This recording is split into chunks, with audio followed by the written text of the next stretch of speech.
거룩한 예배로 나오신 성도님들을 주님의 이름으로 환영합니다. 우리 예배를 통해 우리의 삶의 답답함과 어둠이 다 사라지고 기쁨만 회복되는 시간 되기를 우리 주님의 이름으로 축복합니다. 예배합니다.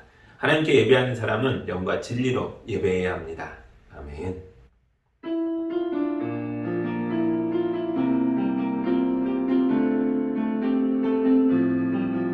사랑의 하나님 아버지, 인간의 어두운 땅에 주님이 빛으로 임하사 새 역사를 창조하여 주시니 감사합니다. 이 예배를 통해서 주님의 은혜를 더 깊이 깨닫고 체험하며 하나님을 기쁘시게 하는 성도들로 거듭날 수 있도록 도와주시옵소서. 예수님의 이름으로 기도합니다. 아멘. 우리 한 주간의 삶을 되돌아보며 주님 앞에 왔지만 주님 앞에 온전히 서기에 부끄럽고 부족한 것들이 있다면 이 시간 다 고백하고 용서받는 기도를 함께 드리겠습니다.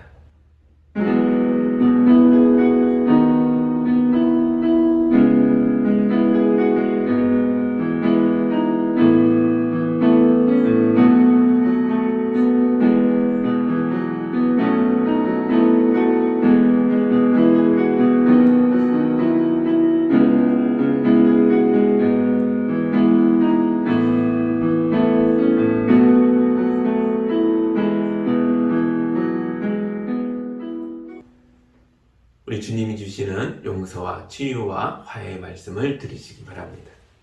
여러분이 육신을 따라 살면 죽을 것입니다. 그러나 여러분이 성령으로 몸의 행실을 죽이면 살 것입니다. 하나님의 영으로 인도함을 받는 사람은 누구나 다 하나님의 자녀입니다. 아멘. 찬송가 287장 함께 찬양하겠습니다.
오늘 우리에게 주시는 하나님의 말씀은 여호수아 24장 14절에서 16절의 말씀입니다. 하나님의 말씀을 봉독할 때 함께 보시기 바랍니다. 이렇게 말씀하셨으니 당신들은 이제 주님을 경외하면서 그를 성실하고 진실하게 섬기십시오. 그리고 여러분은 여러분의 조상이 강 저쪽의 메소포타미아와 이집트에서 섬기던 신들을 버리고 오직 주님만 섬기십시오. 주님을 섬기고 싶지 않거든 조상들이 강 저쪽의 메소포타미아에서 섬기던 신들이든지 아니면 당신들이 살고 있는 땅 아모리 사람들의 신들이든지 당신들이 어떤 신들을 섬길 것인지를 오늘 선택하십시오. 나와 나의 집안은 주님을 섬길 것입니다. 백성들이 대답하였다. 주님을 저버리고 다른 신들을 섬기는 일은 우리가 절대로 하지 않겠습니다. 아멘. 잠깐 기도합니다. 하나님 아버지 감사합니다. 가나안의 정복 시간을 다 마치고 인생의 마지막 순간에 신앙을 고백하며 결단을 촉구했던 여호수아의 말을 읽었습니다. 이 말씀이 우리 안에 박혀서 우리도 믿음의 고백을 하고 믿음의 결단을 하며 하나님의 은혜 가운데 살아가는 성도들이 되도록 인도하여 주옵소서. 예수님의 이름으로 기도합니다. 아멘. 겨울이 다가오고 있습니다. 예전에는 월동준비라고 해서 추운 겨울을 앞두고 준비할 게 많이 있었습니다. 겨울옷을 꺼내놓고 이불도 두꺼운 것으로 바꾸고 우풍이 심한 집은 비닐을 사다가 창문에 덧대기도 했습니다. 그리고 가장 중요한 게 있죠. 집집마다 김치를 엄청나게 많이 담갔습니다. 길고 긴 겨울 동안 매일 먹을 김치를 준비해야 했던 겁니다. 그런데 요즘은 건물도 잘 짓고 좋아져서 비닐을 창문에 덧대는 일이 많지 않습니다. 먹을 것도 많아져서 힘들게 김장을 하지 않아도 됩니다. 공장에서 만든 포장김치를 사서 먹을 수도 있습니다. 심지어 지구온난화로 겨울이 예전같이 춥지 않고요. 많이 따뜻해지기도 했습니다. 그래서 다음 세대에는 월동준비라는 말이 사라질지도 모르겠습니다. 그러면 김장철이라는 말도 사라지겠죠. 그런데 이게 좋은 일만은 아닙니다. 김장철이 사라지면 집집마다 내려오던 김치 비법들도 다 사라지지 않겠습니까? 저는 김장철이 되면 다른 집 김치들을 맛볼 수 있었는데요. 모든 김치가 어떻게 그렇게 다 다른지 신기했습니다. 그러나 앞으로는 대중의 입맛에 맞춘 포장김치만 많이 남게 되겠죠. 그래서 우리 자녀들은 개성이 강했던 집집마다 내려오던 비법이 있는 그런 김치의 다양하고 풍부한 맛을 영원히 알 수 없을 것입니다. 그러나 겨울이 점점 따뜻해진다고 해서 사람 인생에서도 추운 겨울이 사라지고 있는 건 아닙니다. 모든 인간은 살아있는 동안 추운 계절을 여러 번 맞게 될 것입니다. 그래서 우리는 인생의 월동 준비를 해야 합니다. 무엇으로 인생의 겨울을 준비하겠습니까? 바로 하나님을 믿는 믿음입니다. 우리가 자녀들에게 집안의 김치 맛을 전수하지는 못한다 해도 거룩한 신앙은 반드시 전해주어야 합니다. 하나님을 믿는 믿음은 모든 시대와 모든 사람에게 꼭 필요한 것입니다. 오늘 본문에서 여호수아가 하고 있는 일이 바로 그런 것입니다. 24장은 여호수아서의 마지막 장입니다. 1장에서 여호수아가 모세의 뒤를 잇는 이스라엘의 지도자로 세워졌는데요. 그 뒤로 24장에 오기까지 이 마지막 장에 이르기까지 정말 많은 일들이 있었습니다. 여호수아는 광야에서 자란 젊은이들을 이끌고 가나안에 들어가서 그곳의 원주민들과 싸워서 정착할 땅을 확보해 나갔습니다. 그렇게 20여 년이 넘는 시간을 투쟁하며 보냈고 마침내 가나안의 주요 거점들을 확보하고 드디어 안전하게 살 수 있는 터전을 후손들에게 만들어줄 수 있었습니다. 이제 여호수아는 100세가 넘는 노인이 됐습니다. 함께했던 동료들은 대부분 죽었거나 살아있어도 나이가 많아서 은퇴했겠죠. 그동안 가나안에서 태어난 어린이들이 자라서 청년들이 됐습니다. 이제 이들이 민족의 미래를 짊어지고 열어나가야 합니다. 인생의 마지막을 앞두고 다음 세대에게 여호수아가 무엇을 남겨줄 수 있을까요? 땅입니까? 자손입니까? 나라입니까? 권력입니까? 물질입니까? 아닙니다. 그는 하나님을 남겨주고자 합니다. 인생의 마지막 순간에 다다른 여호수아가 이스라엘 백성에게 남기는 마지막 유언은 하나님을 잘 믿으라는 것입니다. 14절 보겠습니다. 이렇게 말씀하셨으니 당신들은 이제 주님을 경외하면서 그를 성실하고 진실하게 섬기십시오. 그리고 여러분은 여러분의 조상이 강 저쪽의 메소포타미아와 이집트에서 섬기던 신들을 버리고 오직 주님만 섬기십시오. 아멘. 고대 사회에서는 삶의 모든 부분이 종교와 관련되어 있었습니다. 이스라엘의 조상들은 강 저쪽의 메소포타미아와 이집트에서 살다가 온 사람들입니다. 그때 그들은 먹고 마시고 생활하는 모든 일에 있어서 메소포타미아와 이집트 신들의 영향을 받고 있었습니다. 몸에 배어있는 습관을 없애기 어려운 것처럼 몸에 배어있는 우상 숭배도 없애기가 매우 어렵습니다. 이스라엘의 젊은이들은 하나님을 섬긴다고 하는 자기 부모들이 이집트 신들도 섬기는 걸 보았습니다. 그들은 광야에서 금을 녹여 금송아지 우상을 만들고 그 앞에서 절하며 기뻐 뛰며 찬양했던 자들입니다. 모세가 이 금송아지를 깨뜨려 가루로 만들어 버렸지만 그렇다고 해서 이 송아지 우상이 완전히 없어진 게 아니었을 겁니다. 어른들의 천막을 뒤지면 집집마다 작은 송아지들이 쏟아져 나왔겠죠. 우리나라도 미신이 만만치 않습니다. 요즘 사람들은 미신에 관심이 없다라고 말하는데요. 정말 그럴까요? 누가 사무실을 열거나 개업을 하면 개업식에 화분을 보내잖아요. 가장 인기 있는 수종이 금전수라고 합니다. 금전수는 우리말로 돈나무입니다. 금전수는 이파리 모양이 돈처럼 생겼다는 거예요. 그래서 이 나무를 가게에 두면 가게가 번창하고 돈을 많이 벌 수 있기 때문에 인기가 많다는 거예요. 도교의 영향을 받은 풍수지리도 우리나라 사람들에게 큰 영향력을 발휘하고 있습니다.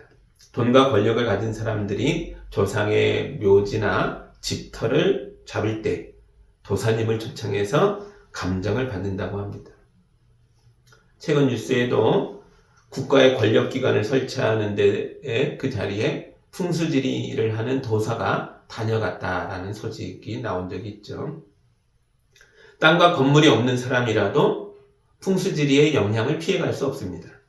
돈 들어오는 인테리어라고 해서 집안의 가구 배치나 거울의 배치, 심지어 신발의 배치에 이르기까지 풍수지리가 우리나라 사람들에게 영향을 많이 주고 있습니다. 물론 재미로 하는 겁니다. 그리고 이런 걸 알아서 나쁠 것은 없겠죠. 애군을 맞고 복을 불러온다는데 그냥 속는 셈 치고 한번 해보는 거죠. 믿져야 본전 아니겠습니까? 이렇게 말할 수 있습니다. 물론 점을 보고 사주를 보고 풍수 따지는 게 그걸 진심으로 믿어서 하는 게 아닐 수 있겠죠. 무속인이나 도사님에게 좋은 이야기를 들으면 기분이 좋아지고 나쁜 이야기를 들으면 안 믿으면 그만입니다. 하지만 정말 아무 문제가 없는 겁니까? 여호수아는 아니라고 말합니다. 메소포타미아와 이집트의 신들을 하나님과 겸하여 섬길 수 없습니다. 우리는 오직 하나님만 섬겨야 합니다. 하나님의 사람들이 왜 오늘의 운세 따위에 의해서 기분이 좌우되어야 합니까? 하나님의 말씀을 읽으십시오. 성경은 우리 보고 항상 기뻐하라 라고 말합니다. 인생에 어려움이 있으면 전능하신 하나님께 기도하십시오. 하나님이 도우실 것입니다. 가구 배치 따위가 우리에게 화를 주거나 복을 주는 게 아닙니다. 오직 하나님이 인간의 생사 화복을 주관하십니다. 하나님을 믿으십시오. 그러면 우리가 사망의 음침한 골짜기를 걸어갈 때라도 두렵지 않습니다. 주님의 막대기와 지팡이가 우리를 지켜주시기 때문입니다. 우리는 오직 하나님에게만 기도하며 오직 하나님의 뜻을 구해야 합니다. 인생의 모든 영역이 하나님으로 충만해야 합니다. 그러면 우리의 마음과 정신과 생활 속에 다른 것들이 침투할 수 없습니다. 여호수아가 80세의 나이로 이스라엘의 지도자가 됐을 때 사실 그는 굉장히 두려웠을 겁니다. 가나안의 원주민들은 돌로 성을 쌓고 사는 사람들입니다. 대단한 문명을 이루었다는 뜻이죠. 풍요로운 땅에서 나는 음식을 먹어서 그런지 잘 먹고 살아서 그런지 그들의 덩치와 키가 매우 컸습니다. 힘도 아주 세 보였습니다. 반면에 이스라엘 백성은 광야에서 40년을 헤매다가 왔습니다. 사람들 숫자만 많지 못 먹어서 그런지 키도 작고 덩치도 작았을 거예요. 문명의 혜택을 받을 수 없었고 기술도 없고 훈련도 못 받았고 심지어 싸우러 나가야 하는 사람들 손에 무기도 없었습니다. 이런 사람들의 지도자가 된다. 너무 두려운 일이 아니겠습니까? 성공할 가능성이 전혀 보이지 않습니다. 그런데 여호수아에게 하나님이 오셔서 말씀하셨습니다. 이렇게 말씀하십니다. 제가 여호수아서 1장 9절을 읽어드리겠습니다. 내가 너에게 굳세고 용감하라고 명하지 않았느냐? 너는 두려워하거나 낙담하지 말아라. 네가 어디로 가든지 너의 주 나 하나님이 함께 있겠다. 아멘. 하나님이 세상의 모든 것입니다. 이런 하나님이 내 편에 서시겠다고 말씀하셨습니다. 이때 우리에게 필요한 건 점괘도 아니고 풍수도 아닙니다. 주님의 말씀을 믿는 믿음이 우리에게 있어야 합니다. 여호수아에게는 그런 믿음이 있었습니다. 하나님의 말씀을 들었을 때 여호수아가 즉시 일어나 이스라엘 백성의 지도자들을 불러 명령을 내립니다. 그 다음에 나오는 10절과 11절을 읽어드립니다. 그리하여 여호수아는 백성의 지도자들에게 명령을 내렸다. 진을 두루 다니며 백성들에게 알리시오. 양식을 예비하고 지금부터 사흘 안에 우리가 이 요단강을 건너 주 우리 하나님이 우리에게 주셔서 우리가 소유하게 될 땅으로 들어가 그 땅을 차지할 것이라고 말하시오. 아멘. 여호수아는 지금부터 3일 안에 요단강을 건너 약속의 땅을 차지한다 라고 선포합니다. 지도자의 믿음의 고백이 굉장히 중요합니다. 여호수아의 선포에 백성들이 용기를 얻었습니다. 그 말에 반응하여 무장하고 양식을 예비하여 요단강 앞에 섰습니다. 이스라엘 백성은 더 이상 오합지졸이 아니었습니다. 이들은 하나님의 군대였습니다. 이들은 이날부터 시작해서 20여 년 동안 하나님을 믿는 믿음으로 가나안에 들어가 싸웠고 마침내 그 땅을 차지하였습니다. 오늘 우리에게 필요한 것도 믿음입니다. 성경에는 하나님의 사랑과 능력과 은혜와 축복의 말씀이 가득 기록되어 있습니다. 하나님이 우리에게 말씀하지 않으시는 게 아닙니다. 이미 은혜의 말씀을, 축복의 말씀을, 능력의 말씀을 우리 손에 쥐어주셨습니다. 우리가 할 일은 이 기록된 말씀을 읽고 믿는 것입니다. 이 말씀은 우리의 능력이고 힘입니다. 비록 우리가 질그릇처럼 약하고 못났지만 이런 우리 안에 힘이 큰 능력이신 하나님이 함께하고 계십니다. 그래서 우리는 사방으로 우겨쌈을 당하여도 쌓이지 아니하며 답답한 일을 당하여도 낙심하지 않으며 박해를 받아도 버림받지 않으며 거꾸러뜨림을 당하여도 망하지 않습니다. 왜냐하면 예수의 생명이 우리 몸에서 나타나기 때문입니다. 사도 바울이 고백한 말씀입니다. 그러나 이제 믿음의 사람 여호수아도 수명이 다 되어갑니다. 여호수아가 이끌었던 전쟁과 정복의 시대가 저물어가고 있습니다. 이제부터 다음 세대가 일어나서 새로운 세상을 만들어야 합니다. 이들에게 주어지는 사명은 여호수아 때와는 다른 사명입니다. 여호수아는 정복의 시대를 이끌었다면 다음 세대는 정착한 땅 위에 하나님의 나라를 세우고 가꾸어 가야 하는 새로운 시대적 소명을 받은 것입니다. 그런데 새로운 시대를 책임져 가야 할 젊은이들의 눈에 하나님이 아닌 다른 것들이 보였습니다. 그것은 바로 가나안의 풍요로운 문명이었고 매우 음란하고 자극적인 가나안의 종교였습니다. 가나안에 들어가서 20년을 넘게 사는 동안 어느새 가나안 사람들의 종교와 문화가 하나님 백성들 속으로 스며들어온 것입니다. 가나안의 신들은 농경 문화와 관련이 깊습니다. 가나안은 비가 내려야 농사가 되는 땅입니다. 가나안 사람들은 남녀의 결합을 통해 신들을 만족시키면 비가 온다라고 믿었습니다. 그래서 그들의 종교는 대단히 음란하고 쾌락적이고 자극적이었습니다.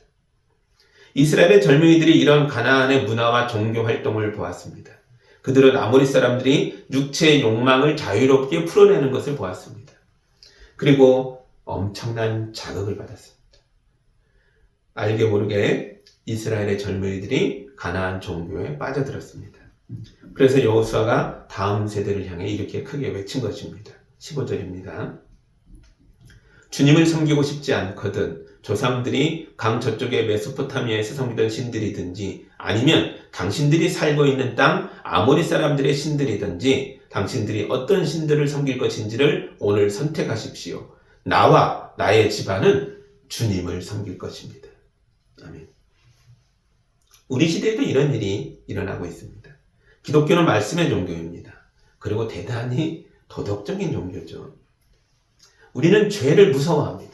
말씀대로 살고 자유로운 방종보다는 은혜를 추구하고 생명을 가꾸고 서로 돌보고 서로 사랑하라는 말씀을 지키려고 노력합니다.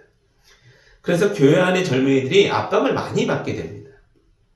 그들 마음속에 말씀에 대한 거부감과 저항감도 생길 수 있습니다. 세상에는 자기 욕망을 인정하고 자유롭게 그 욕망을 펼치며 사는 사람들이 있습니다. 그들은 마치 아무 구속을 받지 않고 자유와 젊음을 즐기며 사는 것처럼 보입니다.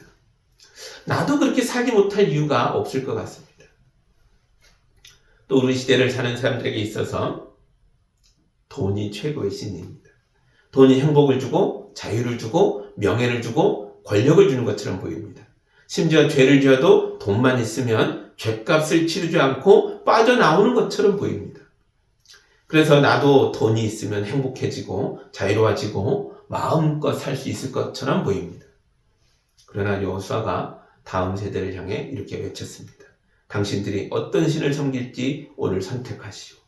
나와 내 집안은 오직 주님만을 섬길 것입니다. 세상 사람들이 돈으로 모든 걸 살 수 있다고 말하지만 그것은 사실이 아닙니다. 사도행전 8장에 보면 시몬이라는 마술사가 나옵니다. 시몬은 베드로와 요한이 손을 얹고 기도할 때마다 거룩한 성령님이 사람들에게 임하여 그들의 인생을 변화시키는 걸 보았습니다. 시몬이 너무 부러워서 많은 돈을 들고 베드로에게 왔습니다. 그리고 그 돈을 바치면서 자기에게도 성령을 부리는 능력을 달라고 말합니다. 그러자 베드로가 시몬에게 이렇게 말했습니다. 그대가 하나님의 선물을 돈으로 사려고 생각하다니 그대는 그 돈과 함께 망할 것이요. 돈으로 하나님을 살 수 없습니다. 돈으로 영생을 살 수 없습니다. 돈으로 천국을 살 수 없습니다. 돈으로 은혜와 용서와 평화와 구원을 살 수 없습니다. 돈만 있으면 하나님조차도 부릴 수 있다고 생각하는 사람들은 그 돈과 함께 망할 것입니다. 우리 하나님은 자기를 신실하게 믿고 따르는 사람 편에 서 주십니다. 천국은 예수를 믿는 믿음으로 들어가는 것입니다. 하나님의 은혜와 용서와 평화와 구원은 오직 나와 내 집안은 주님을 섬길 것입니다. 라고 고백하는 사람들에게 주어질 것입니다. 이것이 우리의 믿음입니다. 여호수아는 자기 인생의 마지막 순간에 다음 세대에게 마지막 유산을 넘겨주면서 이것은 곧 오직 주님이라고 외쳤습니다. 이런 그의 믿음의 고백이 다음 세대 사람들의 마음을 뒤흔들었습니다. 다음 세대를 믿음의 반석 위에 세웠습니다. 16절입니다. 백성들이 대답하였다. 주님을 저버리고 다른 신들을 섬기는 일은 우리가 절대로 하지 않겠습니다. 아멘. 이제 우리도 믿음의 고백을 해야 합니다. 우리의 고백이 우리 가정을 바로 세울 것입니다. 우리의 고백이 우리 자녀들을 바른 길로 인도할 것입니다. 우리의 고백이 이 나라와 민족을 반석 위에 세울 것입니다. 오직 주님, 오직 믿음으로 세상을 이기고 승리하는 성도들이 다 되시기를 우리 주 예수 그리스도의 이름으로 축복합니다. 아멘. 이제 기도하겠습니다. 하나님 아버지 감사합니다. 새로운 시대를 맞이할 다음 세대 앞에서 여호수아가 자기 삶의 모든 내용을 요약하고 자기가 줄 수 있는 마지막 유산으로 오직 주님, 오직 믿음을 남기는 것을 읽었습니다. 이 말씀이 우리 안에 박혀서 우리도 이 험한 세상, 유혹이 많은 세상을 오직 주님으로, 오직 믿음으로 살아나갈 수 있도록 우리의 발걸음을 인도하여 주옵소서. 우리와 우리 집안이 주님 붙들고 살아갈 때에 이 말씀에 약속한 모든 축복이, 은혜와 사랑과 구원이, 하나님 나라가 우리에게 임하게 하여 주옵소서.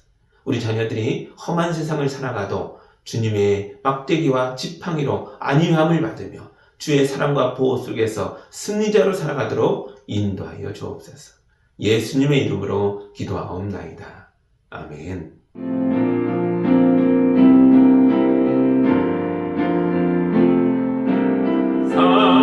사랑의 나는 있는 곳에 하나님께서 계시도다. 사랑의 하나님 아버지, 감사합니다. 우리 성도들 이 땅을 살아갈 때 땅에 속한 자가 아니라 하늘에 속한 자로 살도록 도와주시옵소서. 날마다 말씀을 가르쳐 주시고 영으로 깨우쳐 주시고 성령으로 충만케 하셔서 땅의 권세에 눌리지 않고 오히려 다스리며 살아가도록 도와주시옵소서.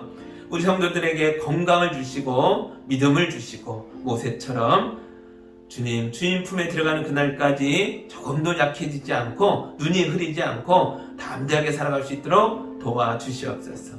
귀한 예물을 주님께 올려드렸습니다. 이 물질의 주인이 아니라 맡김을 받은 청지기로서 잘 다스려 주님께 올려드렸습니다. 영광이 되게 해주시고 주님의 교회가 든든히 서게 하시고 땅끝까지 흩어 나누어져서 많은 사람을 살리는 데에 거룩하게 쓰이게 하여 주시옵소서. 예수님의 이름으로 기도하옵나이다. 아멘.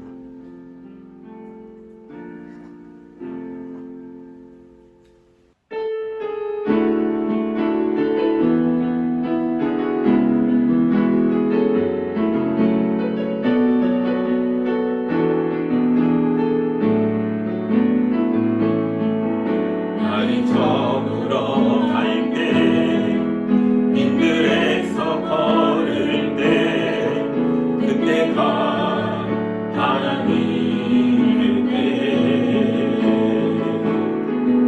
내 힘으로 안 될 때, 빈손으로 걸을 때, 내가 고백해 여호와 이래.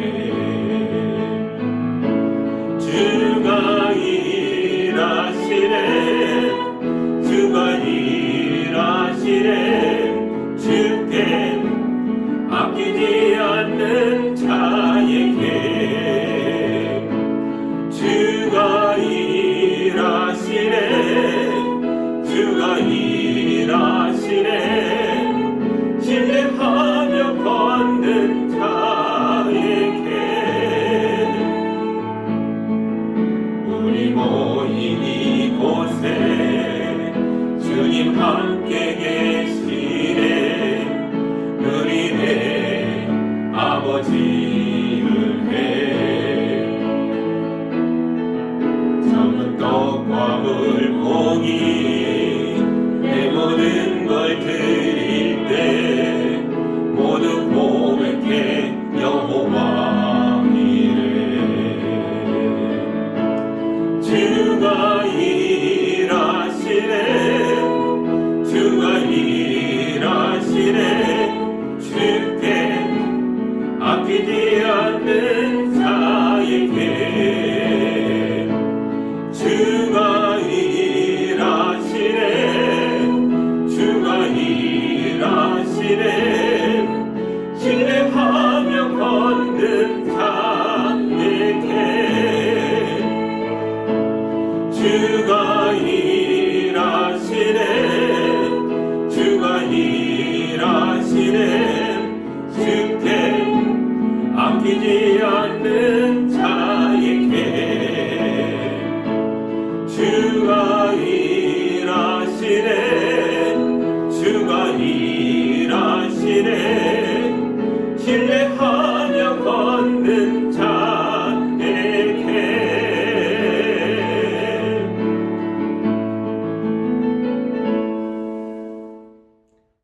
이제는 우리 주 예수 그리스도의 은혜와 우리 하나님 아버지의 크신 사랑과 성령님의 교통하심이 주님 말씀대로 살아나가고자 삶을 주님께 드리며 믿음으로 오직 주님으로 나아가는 성도들과 그들의 가정 위에 이제로부터 영까지 함께 하기를 간절히 축원하옵나이다. 아멘.